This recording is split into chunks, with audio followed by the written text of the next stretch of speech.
Nemr, and this is the note for June 24th, 2023. We change each other. Over the past few years, I found myself taking significant amounts of time and effort to understand the ideas of boundaries. I'm not a professional psychologist, psychotherapist, or neuroscientist. However, I have led and been a part of several communities of practice, lived a life in a family that effectively had no boundaries and thrived, and experienced numerous old world style apprenticeships. This is what I've learned from each of those experiences. Communities of practice. Communities of practice are groups of people who, in proximate location, have committed to work together towards a particular goal. We find communities of practice often in the arts, in local chapters of larger organizations, and in families.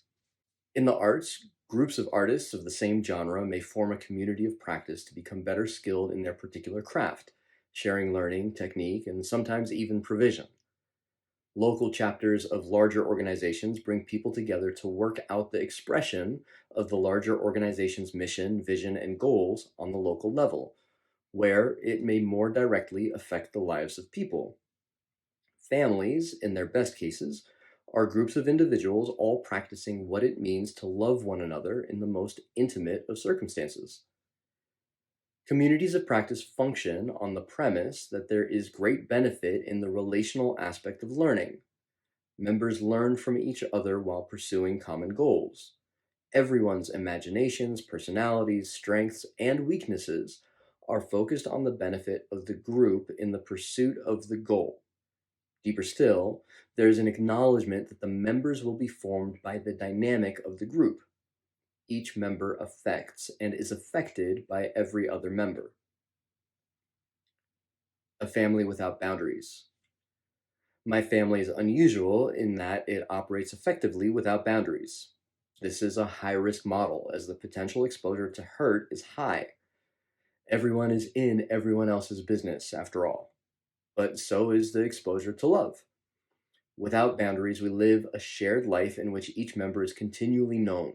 We can't hide from one another, and each member prefers the other. If someone seeks for themselves, attempts to hide, or refuses to be known, the repercussions are immediately evident. The fissure in the relational dynamic is clearly felt. Trust and love are required for this to work. High levels of communication are necessary to quickly clear any issues.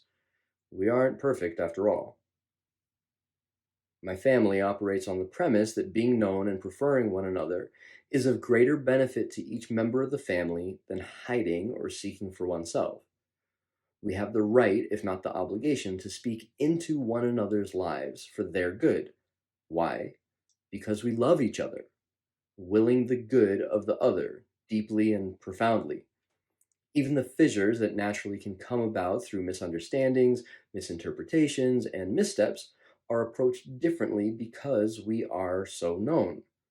We know the crossing of one another's will is unintentional.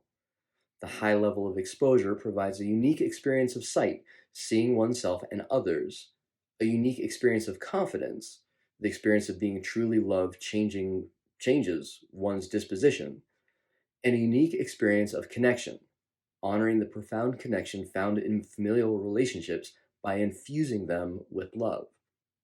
This is not to say that we don't hurt each other, have disagreements, or can't get any alone time. But the level of exposure and experience of interdependence is fundamentally different. Apprenticeships. There isn't a book that you can pick up, read, and simply by reading become a tap dancer. Not only is the dance not documented as a form, tap dance considers the personality of the dancer as integral to the expression of the dance. Particularly in its solo and improvised contexts, the personality of the individual is as important as the vocabulary, physical mechanics, and social music shared by all tap dancers. My apprenticeships with Gregory Hines, Savion Glover, Henry Latang, Jimmy Slide, and others honored a simple understanding. In an apprenticeship, the apprentice acquires the skill and character of the teacher. If my teachers were embittered, I came out of time with them with a little chip on my shoulder. If they were generous, my willingness to give grew. If they held themselves to a high standard, I took that on. Their character came through their dancing and in the interactions we had. Old world style apprenticeships honor this kind of effect by considering the relationship between teacher and student to be an intimate one.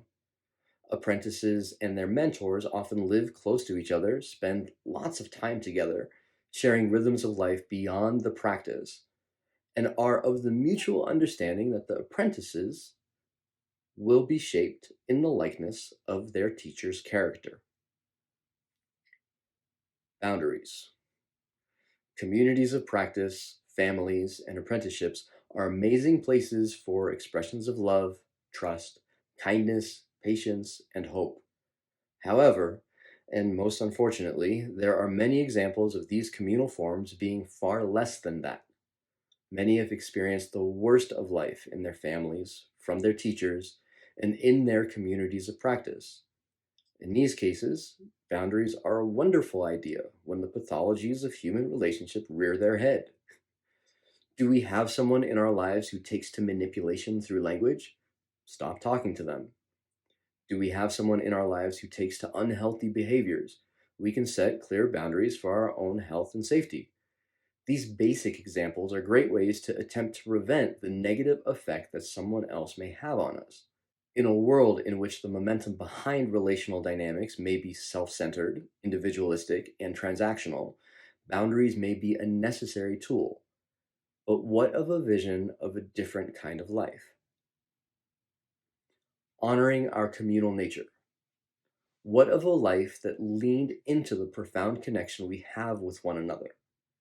What of a life that honored the amount of effect we inherently have on one another? How would the work of our own lives, the thing we each can be responsible for, change? Imagine for a moment a shared life in which every elder of a community could be a trusted mentor to any younger member of that community. Imagine for a moment families honoring the profound connection that exists between parents and children by leaning into the intimacy of knowing and being known with love.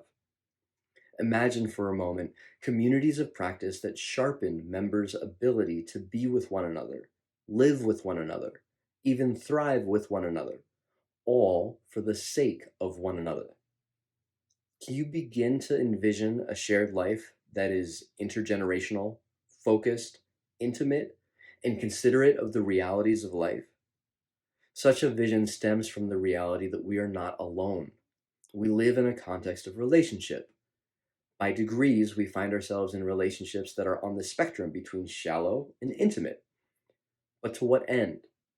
Is our connection with others simply the method by which we get what we want? Or is there something deeper?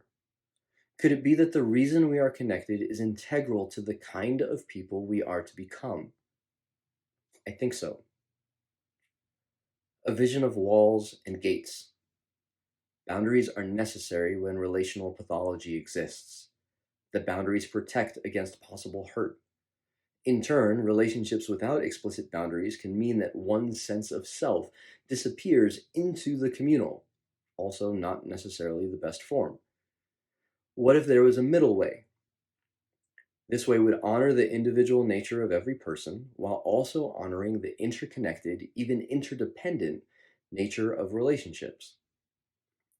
Imagine each person as a walled city.